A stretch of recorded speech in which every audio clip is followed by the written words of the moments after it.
تاب کے در لگے تیرگی میں روی بہر توبہ درائے شباب غوی بشنو از گوش دل مثنوی معنوی در رہے صدق برتا مسمم شوی بشنو از گوش دل مثنوی معنوی در رہے صدق برتا مسمم شوی۔ بسم اللہ الرحمن الرحیم، الحمدللہ رب العالمین، والصلاة والسلام علی سیدنا و مولانا محمد سید الاولین والآخرین وعلی آلہ واصحابہ اجمعین، اما بعد۔ اہل سبا کا جو قصہ شروع کیا گیا تھا اس کا آج کنٹینیویشن ہوگا، لیکن یہ کنٹینیویشن بھی آپ دیکھیں گے ایک وقت کے بعد رک جائے گا۔ اب آپ یہاں پر اہل سبا کا واقعہ پھر سے شروع تو کر رہے ہیں، لیکن نہ صرف یہ کہ یہ واقعہ آج ختم نہیں ہو رہا ہے، بلکہ آپ اس واقعے کو فی الحال روک دیں گے اور کہیں گے پھر اس کے بارے میں ہم بعد میں پڑھیں گے۔ فی الحال ہم ایک ایسے واقعے کی طرف پلٹ کر آتے ہیں جو اس سے پہلے ہم نے روک دیا تھا۔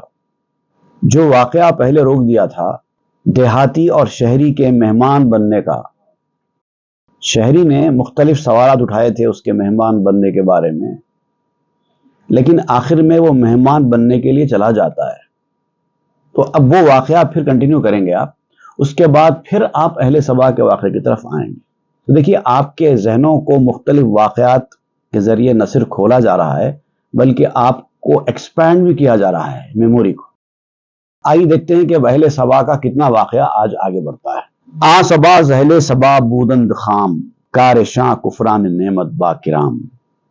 یہ جو سبا والی قوم تھی، یہ تھے تو بڑے لوگ، لیکن ان کی کیفیت بچوں کی طرح تھی، عقل کا اپنی استعمال نہیں کرتے تھے۔ عقل چھوٹے بچے کو بھی ہوتی ہے، لیکن اس کو عقل کا استعمال کرنا نہیں آتا۔ جب میچورٹی آتی ہے تو اس کے بعد انسان عقل کا استعمال کرنا سیکھتا ہے۔ میموری انسان سے زیادہ شارپ بچوں کی ہوتی ہے، لیکن بچوں کو اس میموری کا استعمال کرنا نہیں آتا، اسی لیے وہ اپنی میموری کو، اپنی عقل کو ضائع کرتے ہیں۔ بڑا آدمی حالانکہ بچپن میں جیسی اس کی عقل تھی بڑے ہونے کے بعد نہیں رہتی، وہ شارپنس، وہ تیزی وہ نہیں رہتی، لیکن چونکہ میچورٹی آ جاتی ہے تو اس لیے وہ اپنی میموری کا جتنا ہو سکے بہتر استعمال کرتا ہے۔ تو اب آپ یہاں پر اہل سبا کے بارے میں کہتے ہیں کہ یہ اہل سبا عقل کے معاملے میں بچوں کی طرح تھی تو ان کو عقل، لیکن وہ اپنی عقل کا استعمال کرنا جانتے نہیں تھے۔ کار شاں کفران نعمت با کرام، ان کا یہ کام بن چکا تھا کہ اللہ تعالیٰ نے ہدایت اور رہنمائی کے لیے ان کو جو بزرگ دیے وہ ان بزرگوں کی ناقدری کیا کرتے تھے۔ حالانکہ اللہ تعالیٰ اپنے نیک بندوں کو لوگوں کی ہدایت اور رہنمائی کے لیے بھیجتا ہے، وہ اپنا وقت ان کے اوپر خرچ کرتے ہیں، وہ اپنی محنت ان کے اوپر خرچ کرتے ہیں تاکہ لوگوں کو صحیح راستے کا پتہ چلے، لوگ برباد ہونے سے بچ جائیں۔ لیکن جو بدقسمت لوگ ہوتے ہیں اہل سبا کی طرح، وہ لوگ انہی کی ناقدری کرتے ہیں، انہی پر الزامات دھرتے ہیں، انہی کے ساتھ بدتمیزیاں گستاخیاں کرتے ہیں، اور ان کی رہنمائی اور ہدایت کو اپنے لیے کامیابی کا ذریعہ سمجھنے کے بجائے ان کے بارے میں ہی بدظنی اور بدگمانی قائم کرتے ہیں۔ باشداں کفران نعمت در مثال کہ کنی با محسن خود تو جدال۔ کفران نعمت مثال کے طور پر ہوتا ہی یہی ہے کہ تو اپنے احسان کرنے والے کے ساتھ جھگڑا کرنے لگے۔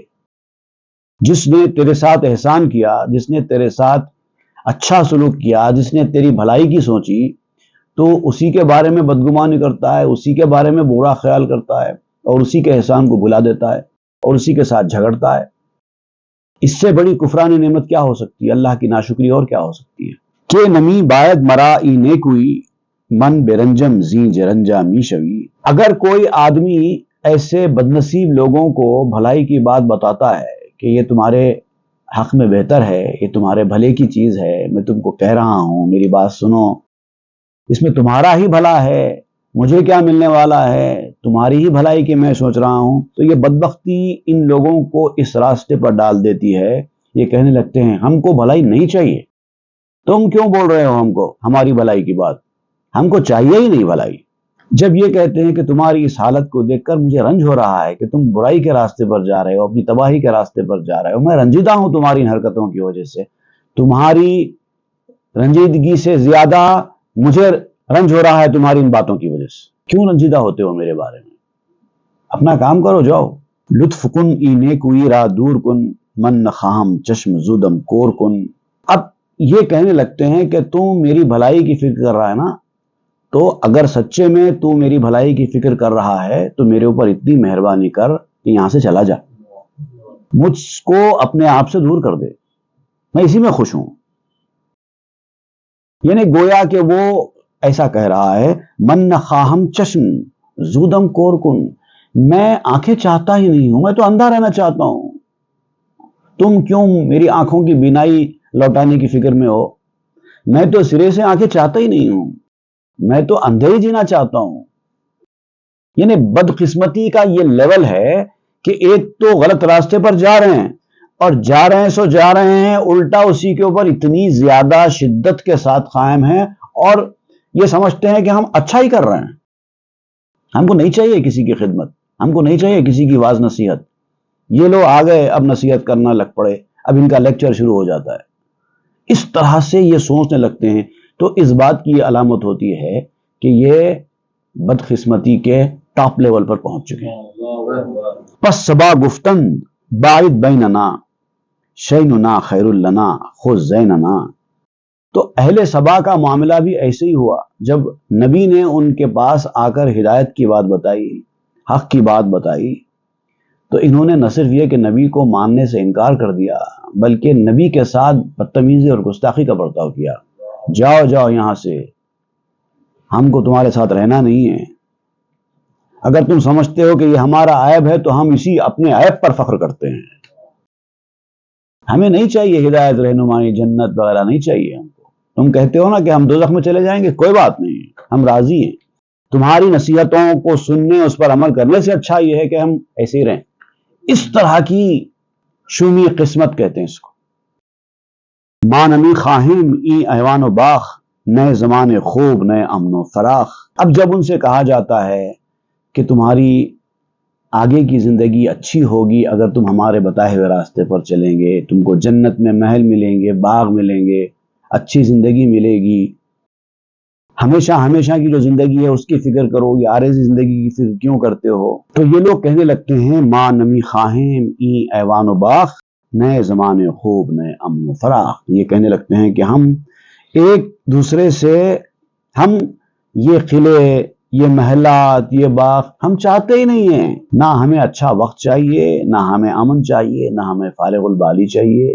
ہم کو تو آزاد زندگی چاہیے، من مانی کرنے کی خواہش ہے ہم کو. ہم جو چاہیں گے کریں گے، کوئی کچھ نہیں بولنا ہم کو، ایسا کرو ایسا مت کرو، یہ کوئی نہ بولے. شہرہا نزدیک ہم دیگر بدست، آں بیابان است خوش کاں جا ددست. ان لوگوں کا جو سوچنا ہوتا ہے وہ اس انداز کا ہوتا ہے کہ یہ جو شہری لوگ ہوتے ہیں نا، ایک دوسرے سے قریب رہتے ہیں، یہ ساری مصیبت کی جڑ ہے. اس سے اچھا تو یہ ہے کہ کسی جنگل میں چلے جاؤ جہاں پر درندے رہتے ہیں، کم از کم یہ درندے جنگل کے آ کر ہماری پرائیویٹ زندگی میں مداخلت تو نہیں کریں گے. یہ کرو وہ مت کرو، یہ جائز وہ ناجائز. اب مفتیوں کے فتوے شروع ہو گئے، یہ بہتر وہ تمہارے لیے بہتر نہیں ہے، تمہیں یہ کرنا ہوگا، تمہیں وہ کرنا ہوگا، یہ تمہارے لیے فرض، وہ تمہارے لیے واجب، یہ تمہارے لیے حرام.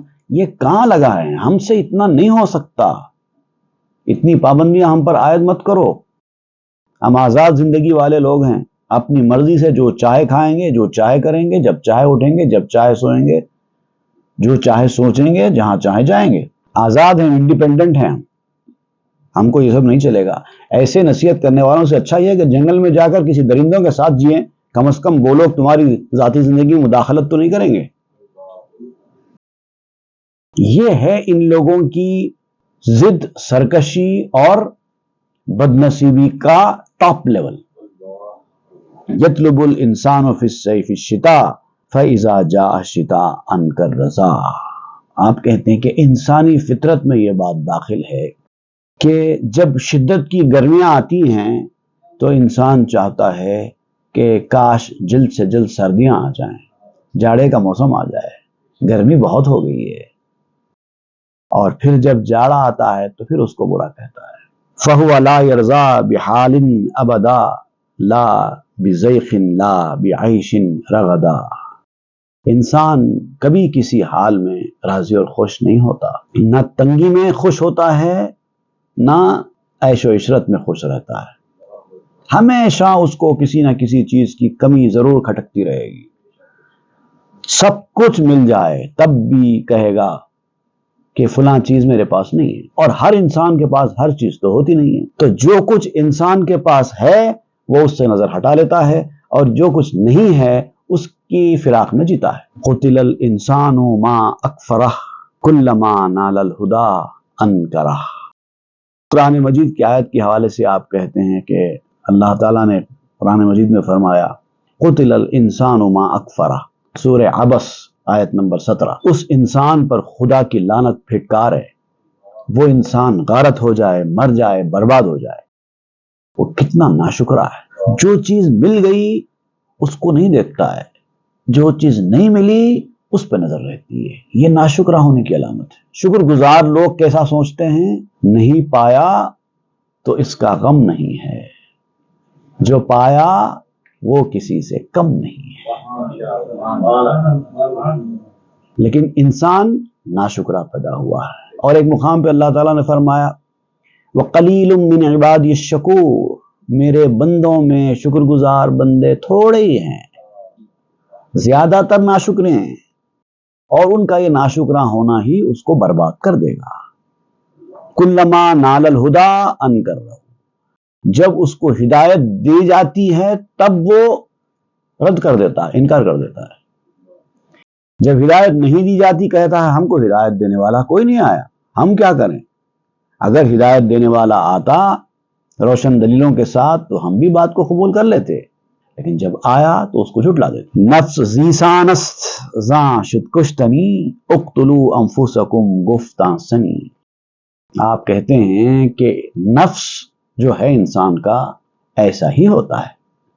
یہ نفس کی کوالٹی ہے، نفس ہوتا ہی ایسا ہے کیونکہ انسان کے اندر نفس ہے نا، اسی لیے وہ ایسا کر رہا ہے. تو جب تک نفس کے اوپر آپ حاوی نہ ہو جائیں، نفس کو مغلوب نہ کر دیں، یہی ہوتا رہے گا. کیونکہ انسان کے اندر نفس ہے اور نفس کی یہ صفت ہے. نفس ذی سانس، نفس اسی طرح ہوتا ہے. زاں شد کشتنی، اسی لیے تو کہا گیا ہے کہ اس کو قتل کر دو، مار ڈالو، وہ قابل گردن زدنی ہے. نفس کو اس حالت میں زندہ مت رکھو، مار ڈالو. اقتلوا انفسکم گفتاں سنی، اس بزرگ نے اسی لیے فرمایا تھا تم اپنے نفسوں کو قتل کرو. اس بزرگ سے مراد حضرت موسیٰ علیہ السلام ہے. قرآن مجید کی آیت کے حوالے سے آپ بیان کرتے ہیں سورہ البقرہ آیت نمبر 54. وَإِذْ قَالَ مُوسَىٰ لِقَوْمِهِ يَا قَوْمِ إِنَّكُمْ ظَلَمْتُمْ أَنفُسَكُمْ بِاتِّخَاذِكُمُ الْعِجْلَ فَتُوبُوا إِلَىٰ بَارِئِكُمْ فَاقْتُلُوا أَنفُسَكُمْ ذَلِكُمْ خَيْرٌ لَكُمْ عِنْدَ بَارِئِكُمْ فَتَابَ عَلَيْكُمْ إِنَّهُ هُوَ التَّوَّابُ الرَّحِيمُ. اس آیت کی طرف آپ اشارہ کرتے ہوئے کہتے ہیں اقتلوا انفسکم، اپنے نفسوں کو قتل کرو، ایسے نفسوں کو مار ڈالو. خار سے پہلوست ہر چوں کش نہیں، در خلد و زخم او تو کہہ جہی. یہ خار سے پہلو، تین طرف سے چبھنے والا کانٹا. تین طرف سے چبھنے والے کانٹے سے مراد وہ ہے یہ گوکھرو. گوکھرو جب انسان کو ہو جاتا ہے تو وہ جس طرف بھی پاؤں رکھے ادھر چبھتا ہے، تو تین طرف سے چبھتا ہوا محسوس ہوتا ہے، تو اس کو آپ کہہ رہے ہیں یہ گوکھرو ہے. جیسے بھی تم اس گوکھرو والے حصے کو زمین پر رکھو گے وہ چبھے گا ہی چبھے گا. ایسے رکھو تو بھی گوکھرو چبھتا ہے، ایسے رکھو تو بھی گوکھرو چبھتا ہے. تو اس کی چبھن سے کب بچے گا؟ یہ وہ گھوکرو ہے نفس.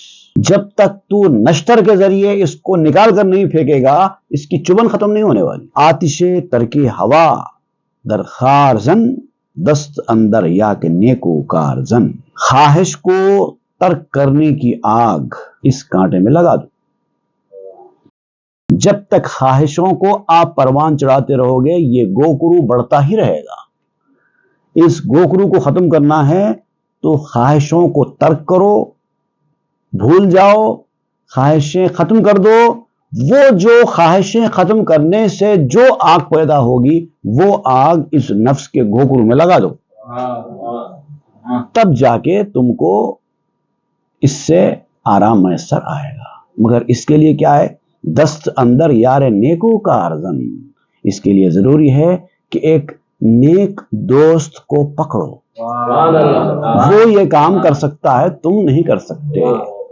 جیسے نشتر مارنے کے لیے سرجن کو پکڑنا پڑتا ہے. ہوتا تو آپ کے جسم کا گوکرو ہے لیکن آپ خود اپنے جسم پر نشتر نہیں مار سکتے، دوسرے کو پکڑنا پڑے گا، وہ مارے. چون زہد بردند اصحاب سبا کے بپیش ماں وبا بہ الصبا. اور اسی طرح جب یہ اہل سبا حد سے گزر گئے، ان کی سرکشی اس لیول پر پہنچ گئی کہ وہ کہنے لگتے تھے کہ ہمارے لیے وبا سبا سے بہتر ہے. سبا جو ہے صبح کی خوشگوار ہوا کو کہتے ہیں، سوات سے سبا ہوا کا نام ہے. جب ان سے کہا جاتا ہے یہ صاف شفاف خوشگوار سبا لے لو، کہتے نہیں ہم کو سبا نہیں، ہم کو وبا چاہیے. پینڈیمک کے خواہش مند ہوا کرتے تھے. یہ سبا اور وبا کو آپ سمجھانے کے لیے خافیے کے طور پہ استعمال کیا آپ نے. مطلب اچھی چیز کو چھوڑ دینا، بری چیز کی خواہش رکھنے کو کہتے ہیں. ناصحاشاں در نصیحت آمدند از فسوق و کفر مانے می شدند. اور نصیحت کرنے والوں نے بہت نصیحتیں کی. تم جو راستے پر چل رہے ہو یہ تباہی کا، بربادی کا راستہ ہے، یہ بدمعاشی ہے، یہ کفر ہے، اس سے بچو، اس سے بچو. بہت نصیحت کی، جتنا ہو سکتا تھا ان کو سمجھایا. قصد خون ناصحاں می داشتند تخم فسق و کافری می کاشتند. لیکن انہوں نے کیا کیا؟ نصیحت کرنے والوں کو قتل کرنے کا تک ارادہ کر لیا.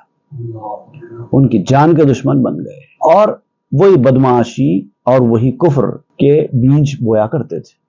ہر طرف بس یہی پھیلاتے تھے. اب یہ ہوتا کیوں ہے؟ بدمعاشی اور کفر و فسق کی اس منزل پر آدمی پہنچتا کیوں ہے؟ اس کے بارے میں آپ یہاں بیان کرتے ہیں. چون قضا آیت شود تنگ ای جہاں از قضا حلوہ شود رنج تہاں. جب قسمت خراب ہو جاتی ہے نا تو دنیا تنگ ہو جاتی ہے. دنیا تنگ ہو ہی جاتی ہے. حلوہ بھی اگر کھلائیں میٹھا میٹھا تو اس وقت کڑوا لگنے لگتا ہے کیونکہ قسمت خراب ہے، منہ کا مزہ خراب ہو گیا ہے. ان کو حلوہ کھلایا جا رہا ہے، ہدایت کا حلوہ، لیکن ان کو وہ بھی کڑوا لگ رہا ہے. ایسے جتنے گمراہ لوگ ہوتے ہیں جو سرکشی کے راستے پر چلنے والے ہوتے ہیں ان کو اچھی باتیں کبھی ہضم نہیں ہوتی، کڑوے زہر کی طرح معلوم ہوتی ہے اچھی باتیں بھی ان کو.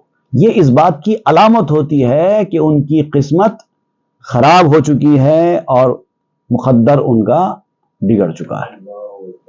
گفت اذا جاء القضا ذاق الفضا تحجب الابصار اذا جاء القضا. اور عربی زبان میں یہ کہاوت مشہور ہے کہ جب فیصلہ آتا ہے، قضا آتی ہے، جب مقدر اپنا فیصلہ سنا دیتا ہے تو فضا تنگ ہو جاتی ہے. widest expanse becomes narrow ہوتا ہے. اور تحجب الابصار اذا جاء القضا. اور جب قضا آتی ہے، فیصلہ آتا ہے تو آنکھیں بند کر دی جاتی ہیں، انہیں آنکھوں کی بینائی ختم کر دی جاتی ہے. چشم بستے می شود وقت قضا تانا بینت چشم کوہلے چشم را. جب قضا آتی ہے تو آنکھیں بند ہو جاتی ہیں، مریض کی بھی اور طبیب کی بھی. مریض بھی غلط فیصلے کرتا ہے جب موت آتی ہے اور ڈاکٹر سے بھی غلطیاں ہوتی ہیں جب موت آتی ہے. تانا بینت چشم کوہلے چشم را. تاکہ آنکھ، اب یہ کوہل تو کہتے ہیں اصل میں سرمے کو، عربی لفظ ہے کوہل، سرمے کو کہتے ہیں، لیکن میں سمجھتا ہوں یہاں پر جو سینس ہے کوہل کا وہ سرمے کا نہیں ہے، کیونکہ اب اس کا اگر ہم لفظ بلفظ معنی دیکھیں تو یہ ہوگا تانا بینت چشم کوہلے چشمرا، تاکہ آنکھ کے سرمے کو نہ دیکھے، یہ مطلب ہوگا۔ آنکھ تو ویسے ہی آنکھ کے سرمے کو دیکھتی کہاں ہے، تو یہاں پر آنکھ کے سرمے سے مراد آنکھوں کے اندر جو خرابی پیدا ہو جاتی ہے اس کو دور کرنے کے لیے جو آئنٹمنٹ یا سیلو ہوتا ہے اس کی طرف انسان کی نظر نہیں جاتی جب آنکھیں خراب ہونے والی ہوتی ہیں، یہ مطلب ہے اس کا۔ آئی سیلو جو ہوتا نا وہ اس کی آنکھوں کے سامنے ہوتا ہے اور آنکھوں کی بینائی کے لیے ہی ہوتا ہے، لیکن اس کے اوپر اس کی نظر نہیں جاتی۔ کولائریم کہتے ہیں اس کو، آئی سیلو نہیں بلکہ کولائریم کہتے ہیں، اس کی طرف نظر نہیں جاتی۔ مکر آ فارس چو انگیزید گرد آ غبارت زست آنت دور کرد۔ اب دیکھیے ہوتا کیا ہے، جب بھی انسان بدبختی بدنصیبی کے اس لیول پر جاتا ہے نا تو آل آف اے سڈن نہیں جاتا۔ اس سے پہلے کے ایپیسوڈ میں بھی ہم پڑھ رہے تھے کہ اللہ تعالیٰ پہلے اشارے دیتا ہے، پہلے اس کے سمبل سامنے آتے ہیں، سمٹمز سامنے آتے ہیں، اس کے بعد یہ لیول انسان کا ہوتا ہے، سڈنلی نہیں ہوتا۔ تو اب یہ کہتے ہیں کہ اس شہسوار کی تدبیر نے، اس مالک کی تدبیر نے جب گرد اڑائی تھی تو یہ اڑنے والی گرد سے تجھے سمجھ جانا چاہیے تھا کہ پیچھے سے کوئی آ رہا ہے، لیکن تو نے توجہ نہیں کی، اور اس غبار سے سبق سیکھنے کا جو مادہ تیرے اندر تھا تو نے اس کو جگایا نہیں، اس کو دور کر دیا۔ جب حملہ کرنے کے لیے کسی جانور پر کوئی جنگلی جانور گیدڑ یا چیتا یا کوئی بھی آتا ہے، بھیڑیا، تو اس کی آہٹ آتی ہے چلنے کی، بھاگنے کی، یا غبار اڑتا ہے کہ کوئی بھاگ کر آ رہا ہے، اس سے یہ جانور چوکس ہو جاتا ہے، چوکنا ہو جاتا ہے۔ لیکن اس کے بعد بھی غفلت سے بیٹھا رہے تو کیا ہوگا؟ بچ پائے گا؟ سوئے فارس رو مرو سوئے غبار ورنہ بڑھتو کو بدام اکرے سوار۔ اب ایک سوار نے غبار بھیجے تاکہ تجھے خبردار کرے کہ کوئی تجھ پر حملہ کرنے جا رہا ہے۔ تو نے غبار کو تو دیکھا لیکن غبار اڑانے والے شہسوار کو نہیں دیکھا کہ اس نے تیری بھلائی کے لیے تجھے یہ دیا ہے۔ تو آپ کہتے ہیں کہ شہسوار کی جانب جاؤ، غبار کی جانب مت جاؤ، ورنہ وہ سوار اپنے داؤ چلے گا تو تجھے کچل دے گا۔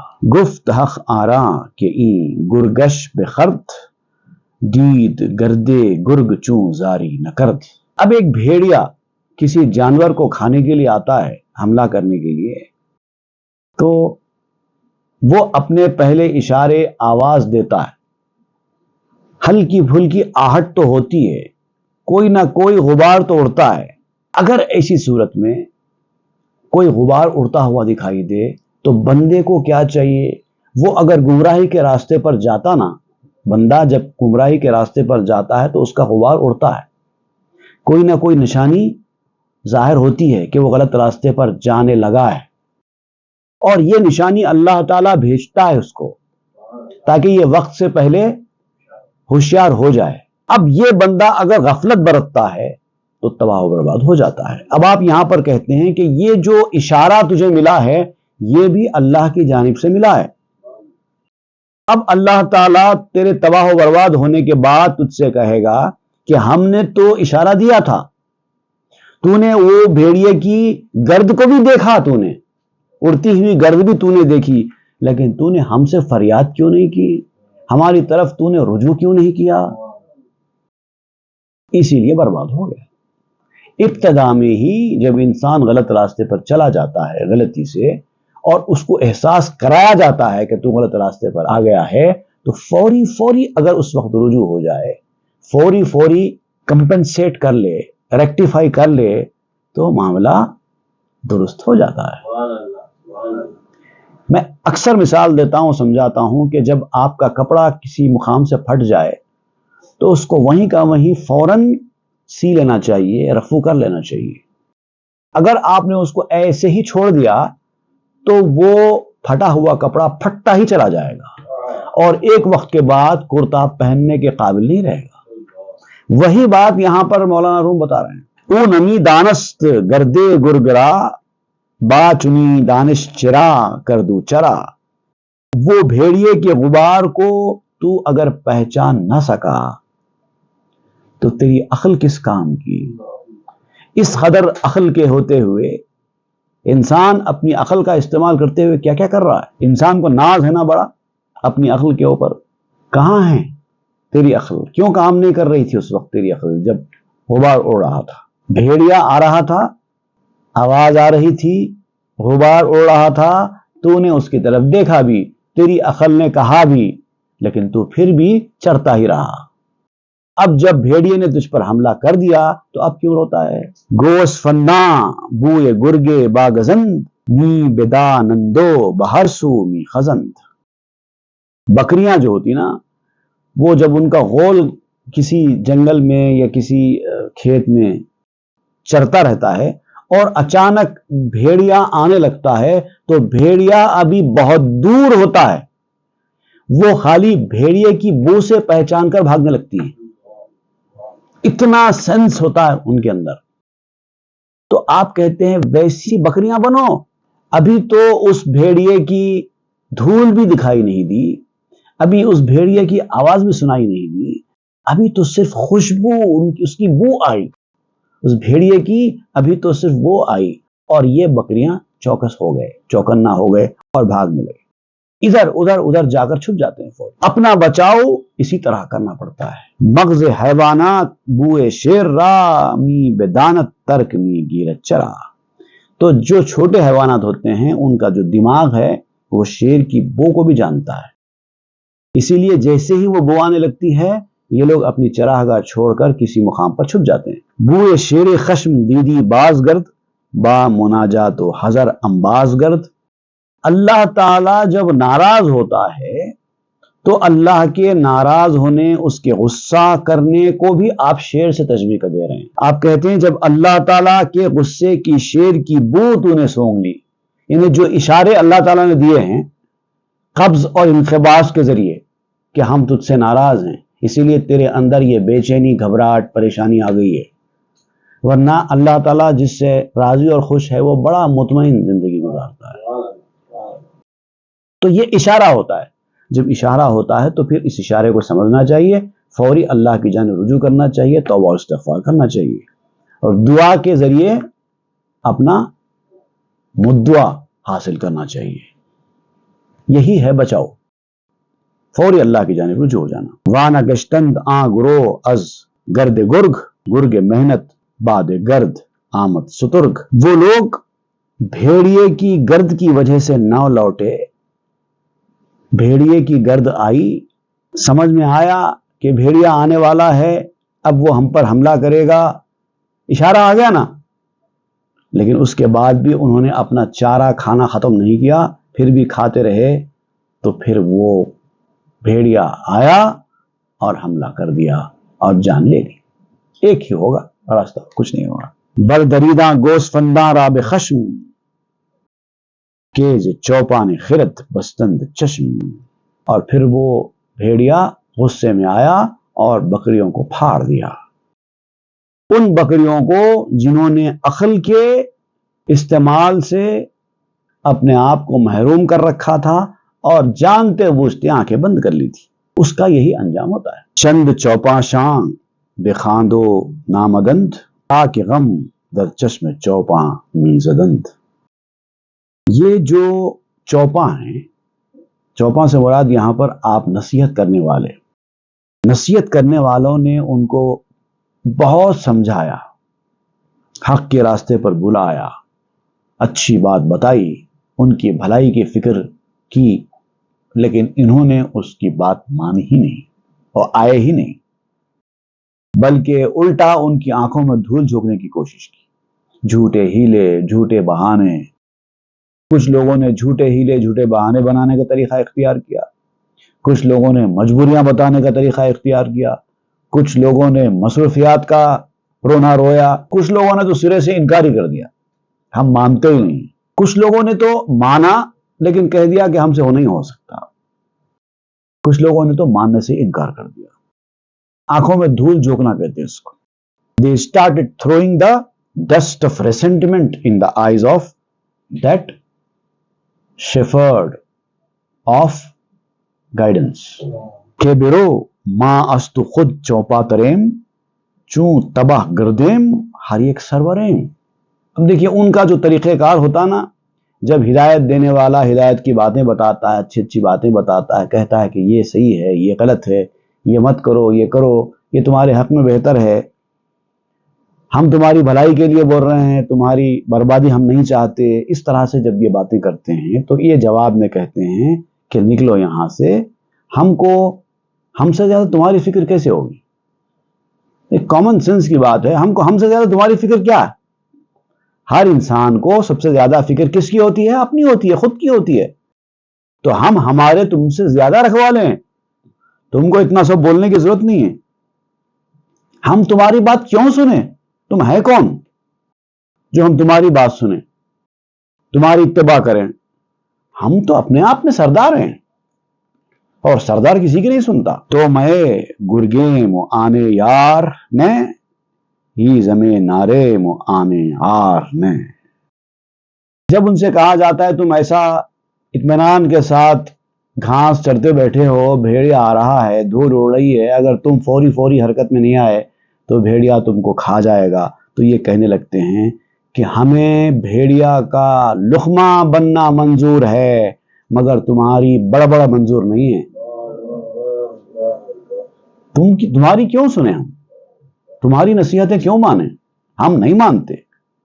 ہاں اگر بربادی ہمارے قسمت میں ہے تو کوئی بات نہیں، ہونے دو. ہی زمین نارے آنے آر نے، ہم آگ کے ایندھن بننے والے ہیں تو بننے دو، لیکن تمہاری بات سن کے ہم ذلت تو نہیں حاصل کریں گے، تمہارے غلام تو نہیں بنیں گے.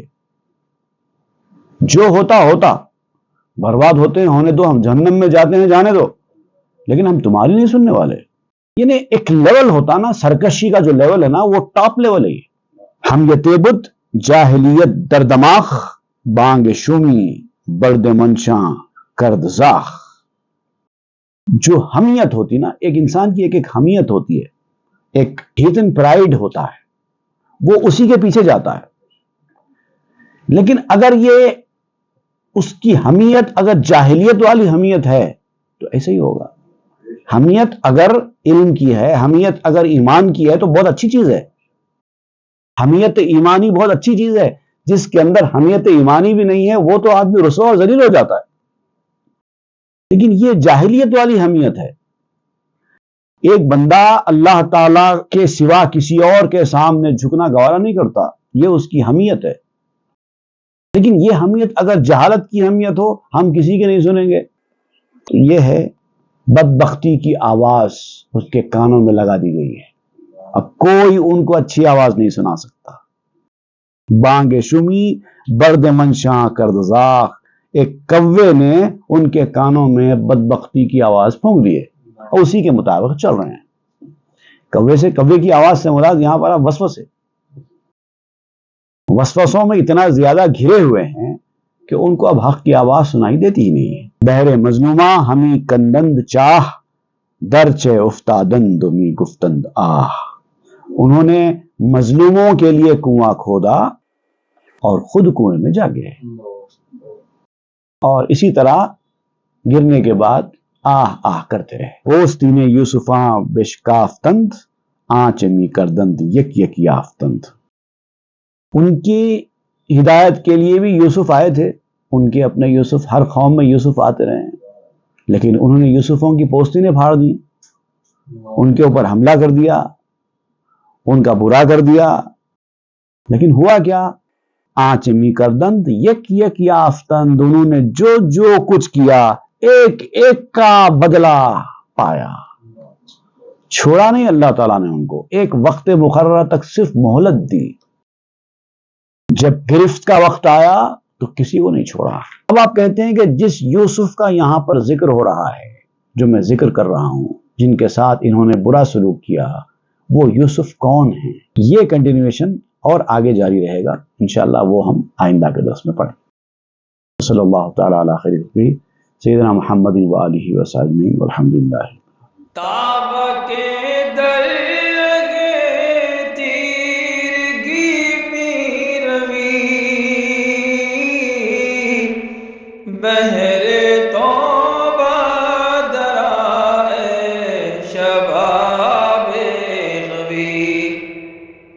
بشنو از گوش دل مثنوی معنوی در ره صدق برتا مصمم شوی.